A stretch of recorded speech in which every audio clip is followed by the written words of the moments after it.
জনগণ নির্বাচনমুখী হলে কোনো ষড়যন্ত্র কাজে আসবে না। প্রধান উপদেষ্টার ঘোষিত সময় অনুযায়ী ফেব্রুয়ারিতে নির্বাচনের জন্য সব ধরনের প্রস্তুতি নেওয়া হচ্ছে বলে জানিয়েছেন স্বরাষ্ট্র উপদেষ্টা জাহাঙ্গীর আলম চৌধুরী। বান্ডেল থাকলে প্রতি সেনমানিতে টাকা বাঁচবে। বিকাশ সেনমানি বান্ডেল কিনে জিতুন প্রতি লেনদেনে। সকালে রাজধানীর গাবতলীতে বাংলাদেশ কৃষি উন্নয়ন কর্পোরেশনের হিমাগারে কেন্দ্রীয় বীজ পরীক্ষাগার পরিদর্শন শেষে এসব কথা বলেন তিনি। জানান, জনগণ নির্বাচনমুখী, তাই নির্বাচন নিয়ে কোনো ষড়যন্ত্র কাজে আসবে না। নির্বাচন নিয়ে যে কোনো ষড়যন্ত্র সরকার প্রতিহত করবে বলেও মন্তব্য করেন তিনি।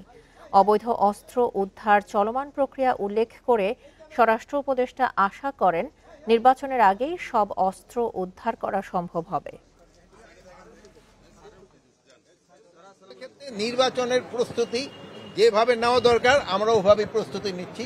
আল্লাহ দিলে ফেব্রুয়ারি মাসে নির্বাচন করতে আমাদের কোনো ধরনের অসুবিধা হবে না। মাননীয় চিফ অ্যাডভাইজার যে